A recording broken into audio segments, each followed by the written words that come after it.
Olá, seja bem-vinda e bem-vindo ao Psico Online Podcast. Se você ainda não me conhece, eu sou o seu anfitrião Raul de Oliveira, psicólogo aqui do Psico Online e entrevistador oficial dos nossos episódios. Se esta é a primeira vez conosco, muito obrigado pela sua companhia. É um prazer compartilhar este tempo com você. Para conhecer mais do nosso projeto ou marcar uma sessão, acesse psico.online no seu navegador. Não precisa nem do .com.br, é só digitar psico.online e lá você encontra os links para todos os materiais que a gente faz, beleza? Agora, se você já nos acompanha, muito obrigado novamente pela sua companhia. Envie o seu feedback, seus comentários, perguntas, críticas ou sugestões na página do podcast lá no site. Você tem um link, inclusive, para mandar áudios e participar nas próximas gravações, que é uma das novidades desta nova temporada. O episódio de hoje é Projeto Proteja uma Criança, a educação sexual para a prevenção de abusos, e estamos aqui com a Aline Pozzolo Batista, psicóloga da Polícia Civil do Estado de Santa Catarina, mestra em saúde coletiva, com pesquisas na área de violência sexual contra crianças, especialista em sistema de justiça, mediação, conciliação, justiça restaurativa, especialista em psicopedagogia clínica e institucional, especialista em avaliação psicológica e em psicologia jurídica pelo Conselho Federal de Psicologia. Ufa, e tem mais. A Aline atua há 9 anos no contexto de investigação de crimes contra o público vulnerável e é escritora de diversos capítulos e artigos sobre o tema, e também é organizadora dos livros Psicologia e Polícia, Diálogos Possíveis, publicados pela editora Juruá, e Violências, Vulnerabilidades e Psicologia, um olhar pelo sistema de justiça, publicado pela editora Tirano Blush. E já eu pergunto como ela consegue dar conta de tanto material mega importante. Mas antes disso, se pintar dúvidas, se quiser falar com ela ou com outro profissional aqui do Psico Online ou participante do podcast, é só acessar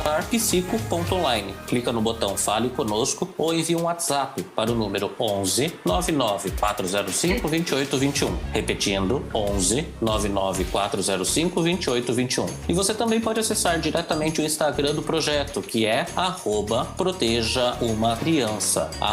@ProtejaUmaCriança. E agora, antes de começarmos o episódio, vamos ouvir um recado dos nossos patrocinadores. Esse recado é super importante para a gente manter o site e o podcast. Se quiser patrocinar, ter a sua marca, produto ou serviço ligado ao Psico Online, um projeto que se preocupa com a qualidade de vida, a saúde mental e o trabalho sério de psicoeducação, entre em contato. O WhatsApp é o 11 99 405 2821 ou direto lá no site psico.online. Não pula não, é rapidinho mesmo e já voltamos.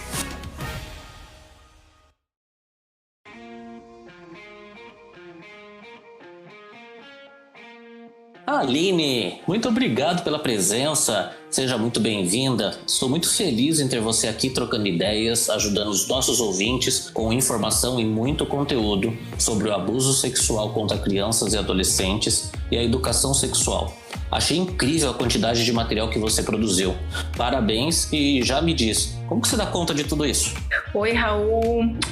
Primeiro, eu que agradeço pelo convite. É muito bom ter mais um canal de diálogo para falar sobre um tema tão importante. E, na verdade, a construção desse trabalho vem se dando ao longo desses 9 anos e muita coisa boa já foi produzida, entre elas esse projeto sobre o qual nós vamos falar hoje, que é tão importante. Que legal. Então, vamos começar. E como foi a trajetória de vocês até chegar na criação do projeto Proteja uma Criança? Raul, primeiro eu acho importante falar um pouco sobre quem somos nós, eu e a Cristina, né, as duas idealizadoras do projeto, e onde nós trabalhamos.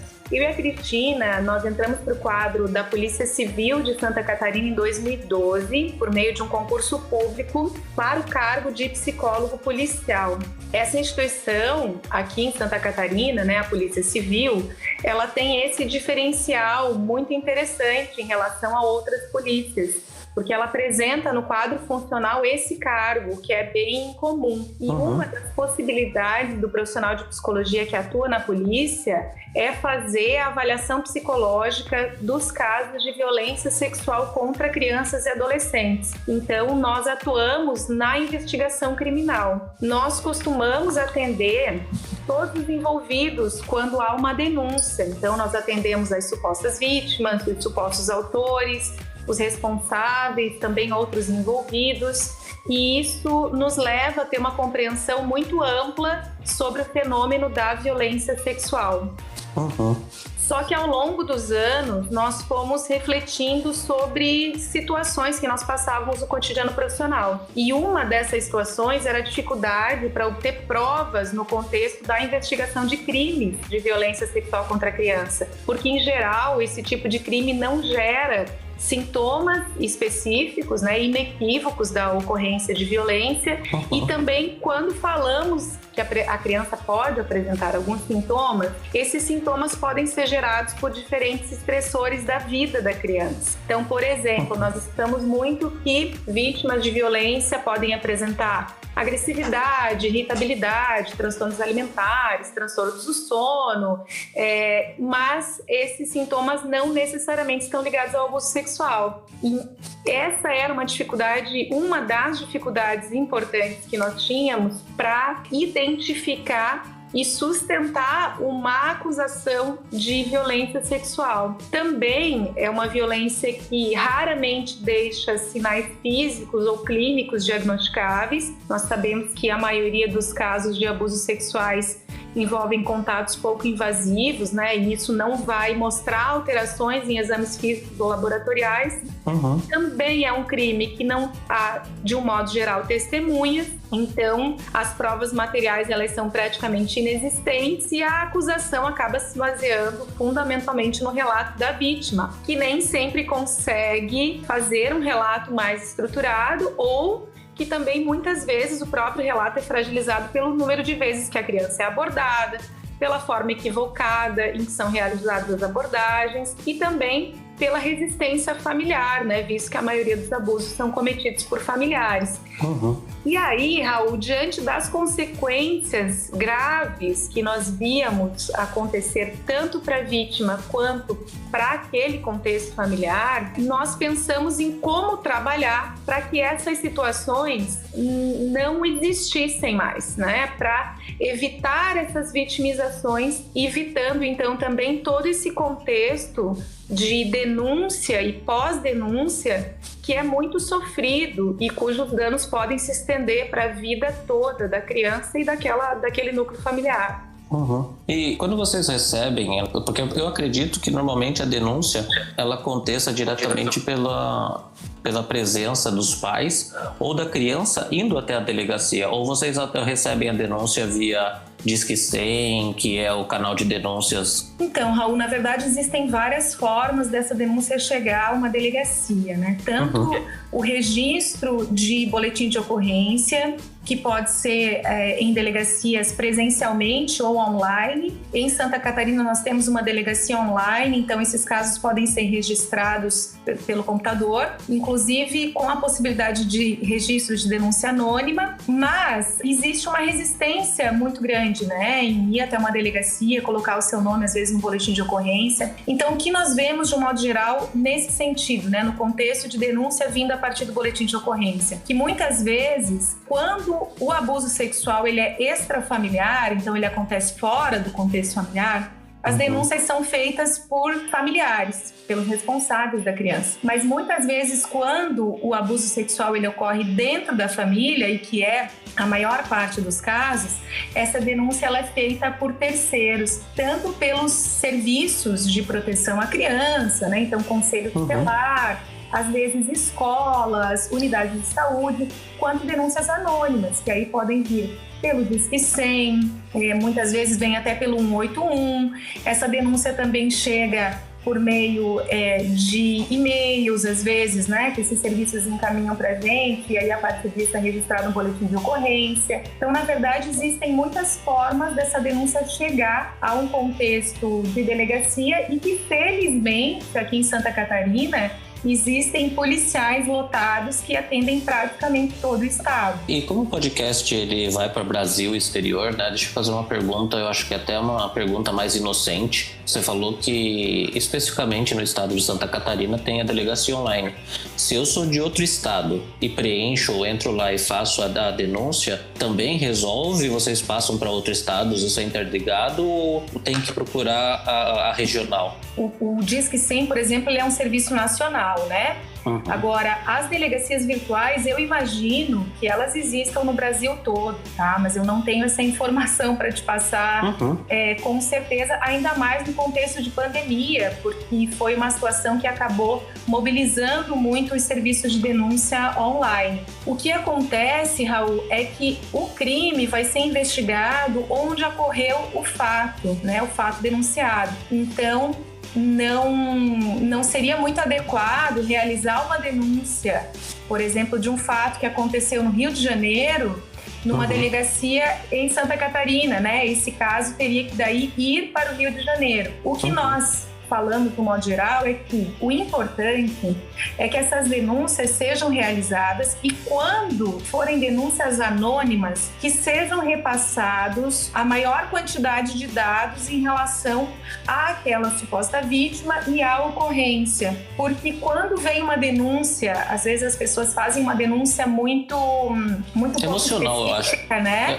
É porque assim, desculpa te interromper, é que eu tava imaginando, né? Que eu acho que a denúncia do crime sexual infantil e de abuso sexual de crianças e adolescentes é uma denúncia bem emocional, né? Porque a pessoa, ela entra num processo de proteção muito grande e acaba indo junto com esse processo. Olha, tem que dar atenção, tem que fazer isso. E acaba, por exemplo, eu nunca tinha imaginado que realmente, né, é necessário levantar provas, porque a gente não tem nada que possa comprovar, porque vira uma discussão de palavra contra palavra. E eu acho que esse emocional impacta bastante na denúncia, né? Exato, Raul. E uma das questões que a gente sempre fala para as pessoas é de que diante de uma suspeita de violência sexual contra a criança, a primeira coisa que nós devemos ter é calma. Como são situações que nos mobilizam muito emocionalmente, é nesse momento em que a gente tem que buscar a racionalidade, porque esse movimento de muitas vezes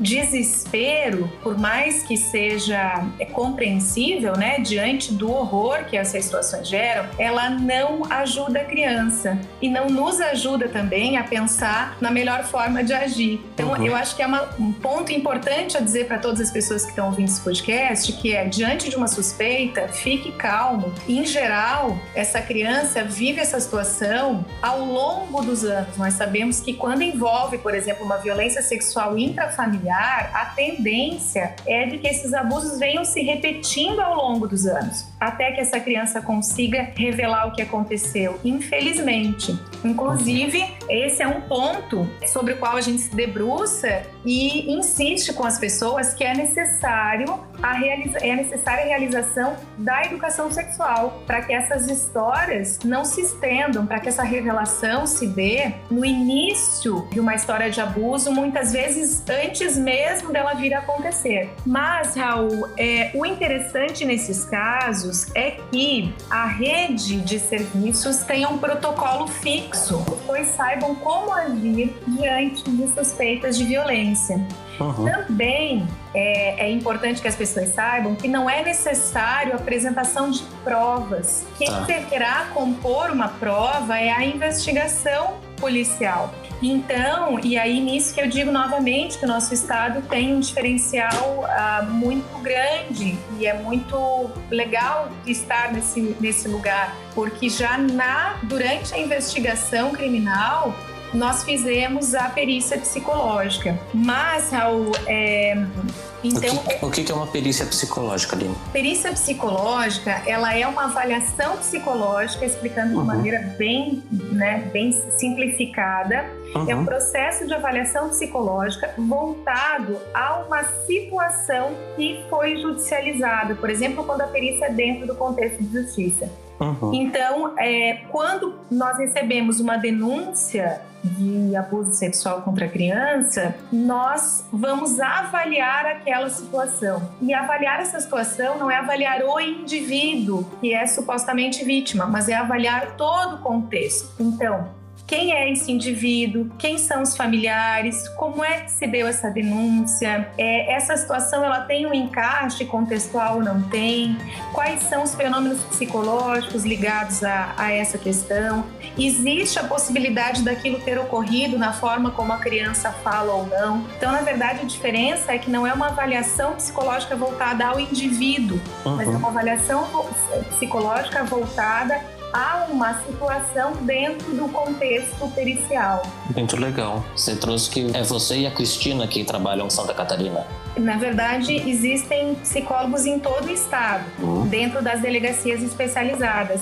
Eu trabalho em um município e a Cristina em outro município, mas nós temos vários municípios do estado que tem esse profissional. E aí vocês montaram o projeto Proteja uma Criança. O que é esse projeto? Então, Raul, esse projeto, ele foi montado lá em 2018, nós começamos a idealizar o projeto e ele foi lançado em novembro de 2019. Então, ele é um projeto que ele é voltado à prevenção da violência sexual contra crianças. Qual era a nossa proposta inicial? Era trabalhar com 3 eixos: oficinas presenciais para adultos, oficinas presenciais para crianças e palestras e cursos relacionados ao tema. Então, esse projeto ele começou presencialmente, nós não tínhamos as redes sociais lá no início, não trabalhávamos nas redes sociais. Nós fizemos uma primeira oficina. Essa oficina, na verdade, elas são 5 encontros com um grupo fechado de adultos e nesses 5 encontros o tema era discutido. Então, nós trabalhávamos o que é a violência sexual,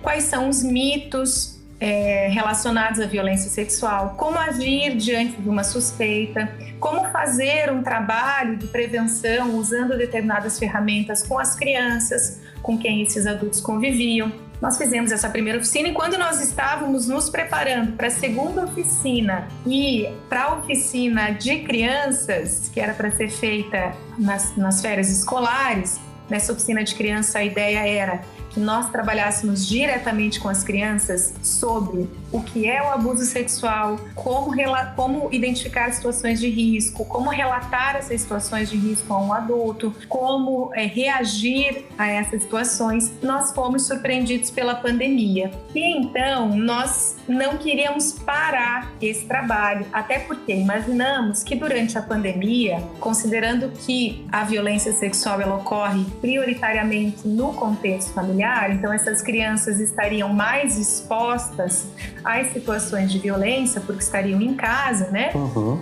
Nós pensamos em levar esse projeto para as redes sociais e fizemos isso então. Lá na página nós discutimos, colocamos textos sobre o tema, fizemos vídeos explicando, também temos 10 ferramentas, 10 atividades guiadas para que os adultos que não sabem bem como começar uma educação sexual para a prevenção de abusos possam, por meio dessas atividades guiadas, dar início a esse trabalho. Então, toda essa questão ela é discutida nas redes sociais. E para a gente foi um avanço, porque nós conseguimos fazer a nossa voz chegar a todos os cantos. E foi assim até que a gente se encontrou, porque o Psico Online ele é totalmente digital e a gente sempre busca trazer vários temas específicos. E aí eu lembro que pesquisando, trombei com o perfil lá no Instagram, que até para quem estiver ouvindo agora, ele quiser anotar, é @proteja uma criança. E achei materiais incríveis. Realmente achei vídeos seus explicando detalhadamente algumas informações. E eu vou até fugir do roteiro de novo. Qual que é o primeiro passo para a denúncia? Eu suspeitei que está acontecendo alguma coisa. O que me faria suspeitar? E aí na segunda etapa, suspeitei, como que eu ajo? Então, Raul, as suspeitas, na verdade, a gente sempre fala que uma suspeita fundamentada, ela protege a criança. E uma suspeita não fundamentada, ela desprotege a criança. Quando você comentou que as pessoas, elas se veem diante de uma mobilização emocional muito intensa quando suspeitam, por que nós falamos que nós devemos ter calma? Porque ao agir precipitadamente, muitas vezes aquela pessoa faz uma denúncia sem fundamentos muito claros.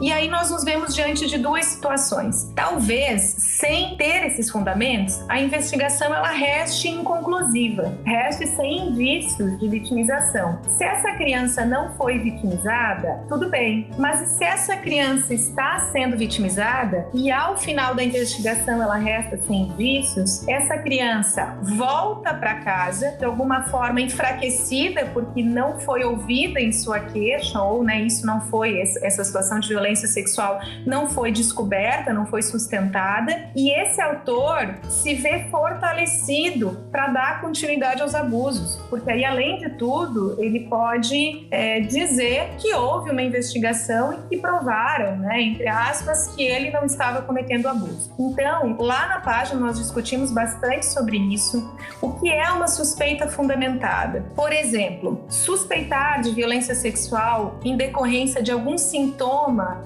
físico inespecífico, a gente tem que sustentar melhor essa denúncia. Um comportamento que a criança tenha, por exemplo, né? Então, a criança teve uma mudança de comportamento, não necessariamente isso também vai ser um abuso sexual. Qual é a questão básica, Raul, para a gente ter uma ideia do que está acontecendo com a criança? E aí é nesse ponto que eu e a Cristina insistimos. É que as pessoas tenham relações próximas à criança, de conexão com a criança, e que por meio dessa relação repassem informações. Nós temos que pensar, Raul, as pessoas elas fazem um grande esforço, e a gente recebeu ao longo desses quase 10 anos, inúmeras vezes a pergunta de como a gente sabe se uma criança está sendo abusada. Enquanto a pergunta poderia ser: como nós evitamos que uma criança seja sexualmente abusada? Porque a verdade é que as pessoas têm a ideia de que precisam investigar ou adivinhar o que está acontecendo com a criança. E nós devemos ter uma relação com a criança que essa criança possa contar o que acontece com ela. Então, na verdade, o que eu e a Cristina propomos é uma mudança de viés. Porque, Raul, se você tem uma conexão com a criança, nós temos que pensar se está acontecendo alguma coisa com a criança. Essa criança, ela não está querendo esconder, ela está querendo contar a alguém, né? Tanto que as pesquisas mostram que a criança tenta, por inúmeras vezes, contar o que está acontecendo e não é escutada, não é compreendida. Então, o que nós temos que fazer diante de uma suspeita é bastante simples, conversar com a criança sobre o que está acontecendo com ela, diante dos sintomas que você percebe. Sempre lembrando, sejam eles quais forem, né, mais ou menos específicos, sempre lembrando, Raul, que quando envolvem crianças, nós estamos falando de um sistema cognitivo que está em desenvolvimento. Então, nós temos que lembrar que essa criança, ela é uma criança muito sugestionável. Como que nós vamos conversar com essa criança para verificar o que está acontecendo com ela? Sempre com perguntas abertas. Então, você não vai perguntar, olha, o seu pai está abusando sexualmente de você? Você vai perguntar assim, o que está acontecendo? Eu estou percebendo tal sintoma. Abrindo um espaço para a criança relate espontaneamente o que aconteceu. Porque, Raul, uma questão que nós não trabalhamos nos cursos de graduação, e inclusive muitos profissionais têm desconhecimento, é da fragilidade que esse relato tem, no sentido da delicadeza com que nós devemos ouvir uma criança nessa circunstância, para que você não influencie o relato ao ponto de muitas vezes inviabilizar o uso desse relato como prova criminal. E até porque isso leva tempo, né? É escutar realmente a criança, ficar ali, não é perguntar, e aí, você está sendo abusada? Tô ou não tô? Tá bom, obrigado, tchau. Não é assim, né? Exato, Raul. Então, o que nós falamos lá no projeto é de que se você tem uma criança que, né, é seu filho, ou alguma criança que é conhecida, ou mesmo num contexto profissional, esse adulto tem o dever de estar atento a essas crianças e deve tentar se conectar com elas ao ponto de elas relatarem o que está acontecendo na vida delas, e não só em relação a um abuso sexual, mas a outras situações também. Agora, se esse adulto mantém uma relação distante, de frieza emocional, ou inclusive muitas vezes agressiva com a criança, essa criança não vai relatar o que está acontecendo. E aí, tentar adivinhar o que está acontecendo é até uma estratégia um pouco trágica, no sentido de que a criança só demonstra sintomas quando essa situação extrapolou todos os limites do psiquismo, do que aquela criança pode aguentar psicologicamente falando. Então, quando nós pensamos no sintoma, é porque essa criança já está em intenso sofrimento. E o que nós desejamos é evitar que esse sofrimento aconteça, trabalhando com uma educação sexual voltada à questão de abuso, né? Proteger uma criança mesmo. Isso. E aí você falou então que assim, ok, eu vou ouvir bem a criança. Ouvi bem a criança e acabei com as minhas suspeitas. Então, assim, parece-me que realmente está acontecendo alguma coisa. E aí, o que eu faço? Bom, Raul, nesse caso, nós trabalharíamos então com a denúncia, né? Que pode ser uma denúncia. Nós sempre falamos que o melhor é a realização de um boletim de ocorrência. Por quê? Porque nesse boletim de ocorrência nós temos os dados de quem fez a denúncia. Esse contexto de quem fez a denúncia, Raul, talvez para quem não seja da área, não compreenda a importância de entender de onde essa denúncia veio. É um dos principais pontos para a gente analisar a ocorrência ou não ocorrência, entender um pouco melhor o que aconteceu e de onde veio a denúncia. Mas então o ideal seria a efetivação de um boletim de ocorrência numa delegacia especializada, né, onde houver uma delegacia comum, onde não houver delegacia especializada, ou numa delegacia virtual. Mas, se é uma situação em que esse adulto não deseja se envolver, nós sempre pedimos que as denúncias sejam efetuadas anonimamente, mas com o maior número de dados, como eu falei, de detalhes da ocorrência. Porque muitas vezes nós recebemos denúncias nas quais não há nem o nome completo da criança, e aí a investigação não tem nem por onde começar. Né? Então, quais são os dados principais? Então, é nome completo da criança, endereço, quem é o suspeito, se houve relato da criança ou não houve, se houve um relato, em qual contexto esse relato foi efetuado. Explicar direitinho por que está denunciando, o que está acontecendo.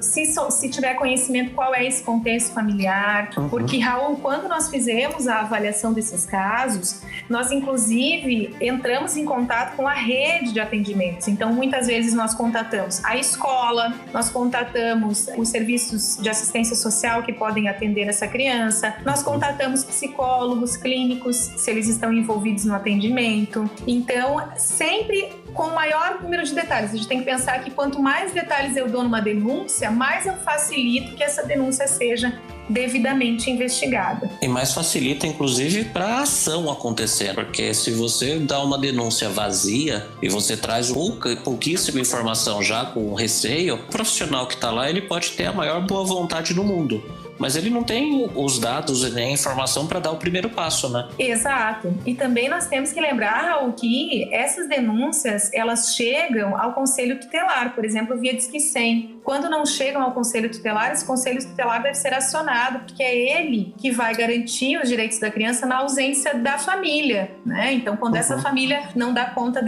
da manutenção desses direitos, da garantia dos direitos. Então, nós pensamos assim, por exemplo, se é um contexto intrafamiliar e a denúncia vem pra gente dizendo, olha, a mãe tinha conhecimento, a criança relatou que a mãe tinha conhecimento, e nós verificamos que não há nenhuma denúncia, nós temos inclusive que pensar na atuação do Conselho Tutelar para a garantia de direito dessa criança. Entendi, muito legal.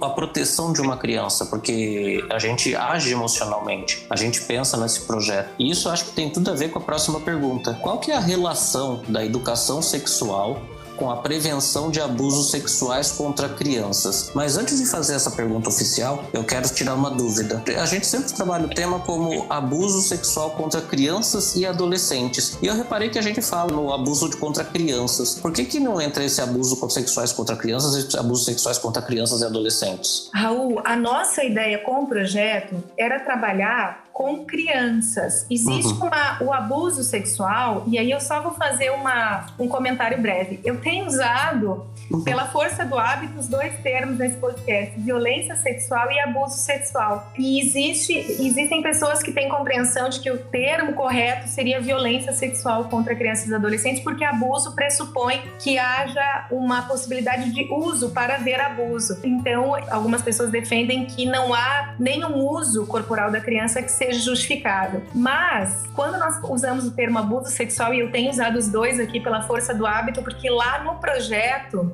eu e a Cristina fechamos que usaríamos o termo abuso sexual. Nós usamos abuso sexual porque ele subentende, as pessoas já têm, quando se fala abuso, elas automaticamente pensam na ideia de violência sexual contra a criança, né? Ou contra a criança e adolescente. Então, só gostaria de justificar aqui o uso dos dois termos. Os dois estão corretos, mas, de um modo geral, quando nós falamos abuso, as pessoas já remetem automaticamente à ideia de criança e adolescente. Enquanto, quando nós falamos de violência sexual, nós podemos falar em diversos públicos, né? Em homens e mulheres.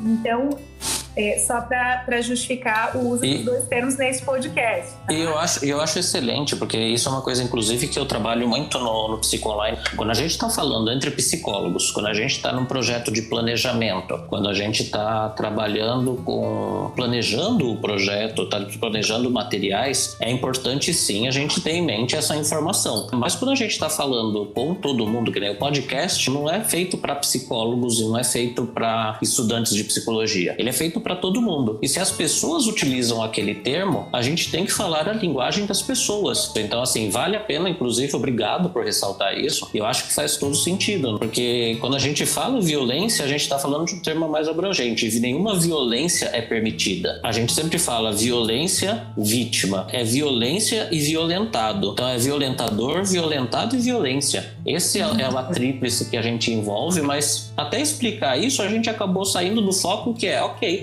nosso objetivo não é acolher a pessoa que está sofrendo com isso. Então não importa se ela fala abuso, se ela fala violência, assim, ou se ela fala tô me ferrando, tá acontecendo alguma coisa. A gente tem que acolher, né? Exatamente. Raul, então voltando à última pergunta que você fez sobre a razão de nós restringirmos a criança e não a criança e o adolescente o nosso trabalho, o que nós pensamos é que, além de as abordagens serem bastante diferentes no sentido de educação sexual para prevenção de abusos, quando nós falamos do público criança e adolescente, a nossa ideia é que as pessoas não aguardem até a adolescência para realizar a educação sexual. Porque a maior parte das crianças, aliás, a maior parte dos abusos sexuais acontece com crianças muito pequenas. Esse dado, ele vai ser diferente dependendo de onde nós o coletamos. Então, quando envolve, por exemplo, o sistema de justiça,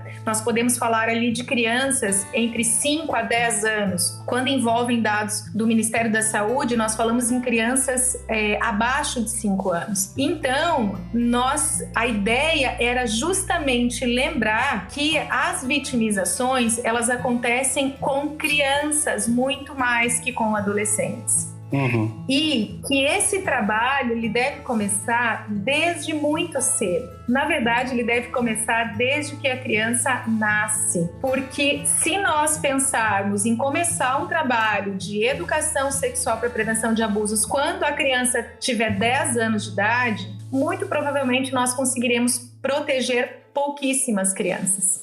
Então, a ideia, e por isso que nós restringimos a criança, repasse de informações para que esse trabalho seja feito com crianças de 2, 3, 4, 5, 6 anos. Perfeito. E qual que é a relação da educação sexual com a prevenção de abusos sexuais contra crianças? Olha, Raul, eu acho que primeiro é importante trazer alguns dados sobre a ocorrência no Brasil e no mundo, né? Então, por exemplo, quando nós falamos dessa realidade no mundo, existem pesquisas, uma pesquisa bem abrangente, a última que eu tive acesso, que fala que 12% dos adultos no mundo sofreram vitimizações sexuais quando crianças. E no Brasil, esse dado é ainda pior. Nós falamos, em média, 1 a cada 4 meninas e 1 a cada 6 meninos sofreram violência sexual durante a infância e adolescência. E esses dados ainda são subnotificados. Então, nós sabemos que o número de denúncias oficiais ele é bem menor que o número de vítimas. E em 90% desses casos, o autor é alguém conhecido da vítima. E em mais da metade, ele é perpetrado por algum familiar. Lembrando, Raul, que mulheres também abusam de crianças, por mais que esses dados sejam ainda mais subnotificados.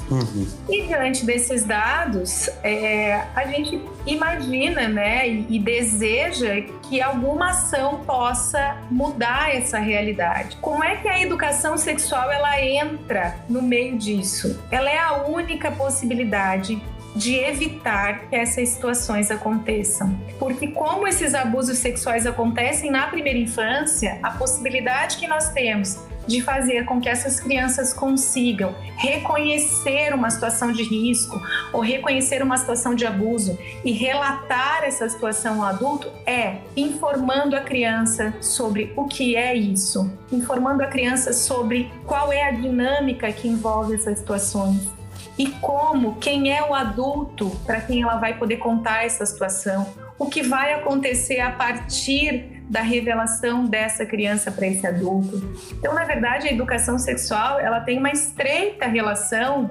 visceral, diria eu, para que a gente tenha uma outra realidade no Brasil e no mundo. Os ouvintes do podcast devem estar estranhando que eu estou mais quieto nessa entrevista, mas é que é um assunto tão importante. Ele é um assunto que tem tantas nuances, tantos detalhes. E, por exemplo, essas estatísticas, toda vez que eu olho essas estatísticas, eu fico em choque. Eu lembro que a gente tinha feito um trabalho em equipe com os psicólogos do Psiconline, e aí a gente gerou uma discussão que era assim: gente, quem tem a responsabilidade de proteger a criança é o adulto. Então, o adulto, não importa qual é a idade desse adulto. Então, assim, tipo, se você tá ali e você tá vendo alguém em sofrimento, tá vendo que tem ali um processo acontecendo, você tem que trazer isso. E quando você fala, por exemplo, 12% da população mundial, pô, é muita coisa, né? É uma violência muito grave. Quanto que a gente não tá realmente protegendo e ficando olhando as crianças? E ao mesmo tempo, quando você traz que a gente, na hora que vê isso, como que a gente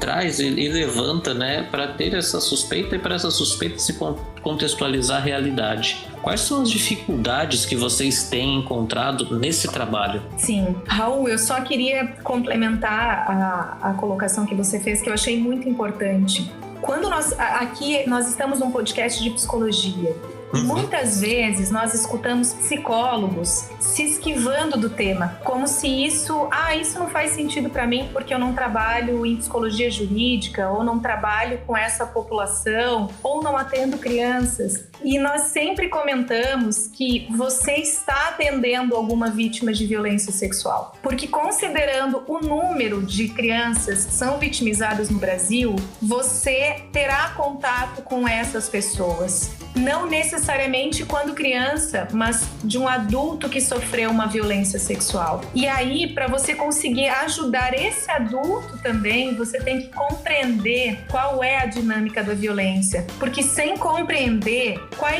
como age essa pessoa, né, que vitimiza a criança, como a criança se sente, como é que se dá essa dinâmica, o profissional fatalmente incorrerá em erro. E nós vemos isso cotidianamente no nosso trabalho. Profissionais que fazem esses atendimentos e que têm ideias muito equivocadas em relação à dinâmica do abuso sexual, muito equivocada. Então, por exemplo, a ideia de que, se a criança está sendo abusada, ela não vai querer contato com o autor, e como essa criança gosta muito daquele autor, ela não está sendo sexualmente abusada. É um equívoco. Então, eu acho que é importante que nós todos, profissionais ou não, vamos ao longo dessa trajetória desconstruindo alguns mitos que nós temos, algumas ideias equivocadas em relação ao abuso sexual. E essa é a nossa maior dificuldade. É a desconstrução desses mitos, tanto para profissionais e para a rede de proteção, quanto para pessoas leigas. Então, por exemplo, quando nós falamos em pessoas leigas, uma ideia é de que a educação sexual, ela é ensinar a fazer sexo. Então, quando você fala, olha, vamos fazer um trabalho de educação sexual, as pessoas já ficam apavoradas, né? Imaginando que a gente vai ensinar as crianças a fazer sexo. E a gente tem que então desconstruir essa ideia e mostrar que sexualidade é um conceito muito mais abrangente, que a relação da criança com o próprio corpo, com as sensações que aquele corpo gera, a relação com o corpo do outro, tudo tudo isso, né? Falar sobre consentimento, sobre respeito, é educar para a sexualidade. Uma outra questão é que as pessoas acreditam que falar sobre o assunto sexualiza a criança, ou que vai estimular a fazer sexo, ou que vai tirar a inocência da criança. Essa é uma fala muito comum e a gente deve lembrar que a sexualidade ela nasce com a criança, o que é bem diferente de erotização da criança. Essa sim é muito danosa ao desenvolvimento e acontece quando nós avançamos as etapas do desenvolvimento, estimulando a criança a ter comportamentos, pensamentos, sensações que não respeitam a sua idade. Então, a educação sexual é uma coisa e a erotização é outra. Raul, quando nós pensamos, por exemplo, por que nós não ensinamos as crianças a nomear suas partes íntimas com o nome correto? Porque nós sempre usamos nomes alternativos. Qual é o tabu que isso envolve? Porque qual é a diferença para a criança de você ensinar o que é o joelho e ensinar o que é a vulva, e ensinar o que é o pênis ou ensinar o que é o cotovelo? Entende? Então, a criança ela não vai perder a inocência porque o pensamento malicioso, ele não parte da criança, ele parte do adulto. Então, nada mais é do que uma projeção da história que esse adulto viveu em relação aos seus interditos e a sua sexualidade, que são projetados na criança com a ideia de que não, a criança não podemos falar sobre o assunto com a criança. Você fez eu lembrar de histórias que eu já ouvi, inclusive de profissionais que falam, né, que culpabilizam a criança, que culpabilizam quem está sendo vitimizado e quem está sendo violentado para esse ponto, falando que a criança gosta, né, eu tava ali, então tava no colo, né, tipo, tava roçando, a criança tava lá com o shortinho curto e resolveu sentar no colo, então assim, ela tava querendo. E se você for pensar de novo, né, é a mesma coisa, é uma projeção, porque isso tá na erotização do adulto, né? É o adulto que não tem, desculpa quem estiver ouvindo, mas eu vou falar uma coisa, é o adulto que tá sem noção da realidade e pensar que está transferindo a responsabilidade dele para a criança. Exato. E Raul, uma criança, ela nunca pode ser responsável pelo comportamento do adulto. Crianças são crianças e adultos são adultos. Nós temos que lembrar isso às vezes para os adultos, né? Uma criança, se ela tem, por exemplo, um comportamento que é de fato sexualizado, nós devemos pensar que aquele comportamento ele veio porque houve uma estimulação disso anterior. Então, mesmo quando a criança apresenta um comportamento mais claro, e não esses que você falou, né? Porque esses são comportamentos neutros e exatamente é isso que você comentou, que o adulto projeta os seus desejos naquela imagem que enxerga. Mas quando nós falamos, por exemplo, de crianças que procuram ativamente contatos, isso acontece, Raul. Eu sempre digo que isso, em vez de responsabilizar a criança, mostra o quanto aquela criança não foi protegida ao ponto de desenvolver um dano tão grave que é a procura desses contatos. Então, uma criança que tem determinados comportamentos, ela é mais vítima ainda, né? É o contrário do que as pessoas falam. Justamente porque se tem esse comportamento é porque ela foi vitimizada antes. E além disso, né, ela se torna adulto que precisa, né? Se você percebe, se você tem isso, por que você não procura uma ajuda, por exemplo, de uma terapia, de um psicólogo, de alguém, de um profissional, para ajudar a lidar com esses processos? Porque é ressignificando, é entendendo, é compreendendo o que aconteceu que você consegue transformar essa realidade. Né? Você veja como é absurdo pensar que, por exemplo, é permitido que um adulto pergunte a uma criança de 5 anos se ela namora. Mas quando a criança tem qualquer comportamento que o adulto julgue inadequado, ele culpa a criança. Né? Então, existem as crianças, elas vivem contradições tão grandes e é por isso que nós temos que não só educar as crianças, mas nos educar como adultos para proteger essa criança, pensando em cada recado que nós damos por meio das mensagens que a gente repassa à criança. Então, quando você pergunta a uma criança, por exemplo, né, brinca de namorado e tal, você está de alguma forma erotizando a criança. Agora, quando você ensina como é o funcionamento dos genitais, que inclusive tem outras funções, né? Além da função genital, você não está erotizando a criança, você está educando a criança para conhecer o próprio corpo, para respeitar esse corpo e para evitar situações, por exemplo, de violência sexual. Então, nós temos que... podemos pensar nessas situações cotidianas, né? No que choca o adulto, que não deveria. Quando uma criança toca o seu genital, por exemplo, muitas vezes os adultos reagem com agressividade, gritam, falam que aquele comportamento é feio ou que é sujo, e isso vai formando ideias para a criança sobre a própria sexualidade, sendo que essas seriam oportunidades que esse adulto teria para explicar para a criança a diferença entre o público e privado, para explicar por que aquelas partes são chamadas íntimas, né, e ficam escondidas justamente com a roupa íntima por isso, em quais situações essa criança pode mostrar aquela parte, para quais pessoas, por exemplo, né, no cuidado e na higiene. Então, a nossa ideia com o projeto, Raul, é que as pessoas vão entendendo essa dinâmica da educação sexual para prevenção de abusos e como ela se dá durante toda a vida, em todos os momentos em que você está com essa criança, inclusive nos que você não está, né?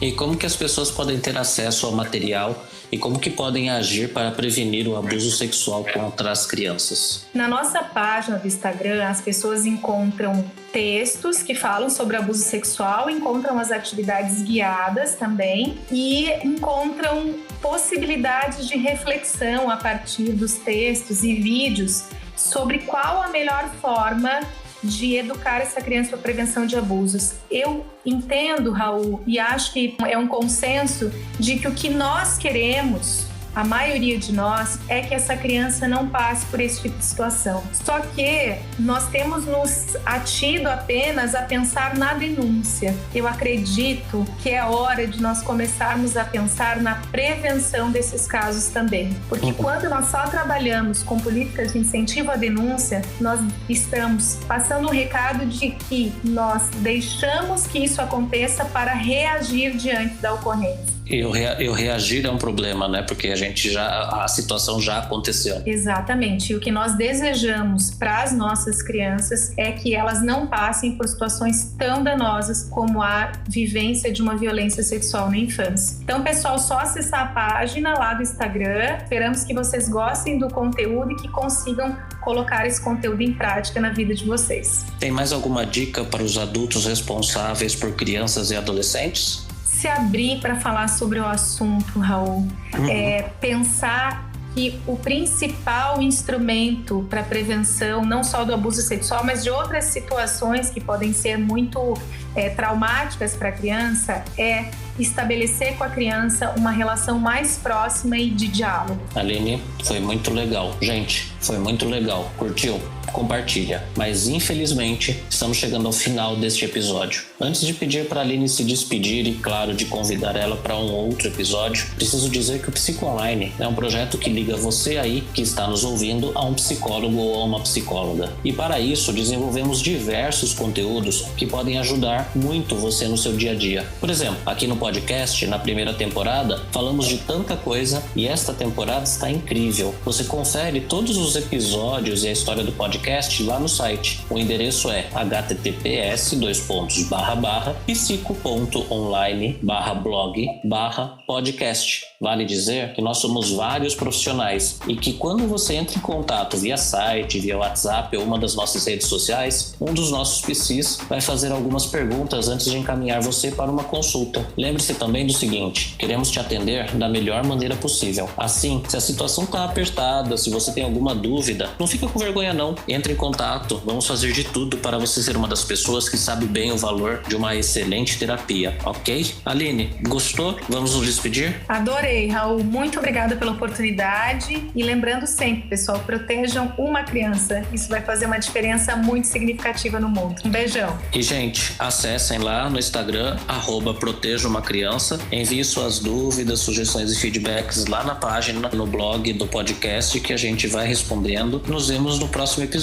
É isso aí, pessoal. É isso aí, Aline. Muito obrigado novamente, mais uma vez, pelo seu tempo, pela sua visita. Não deixe de compartilhar e até o próximo episódio. Tchau, tchau.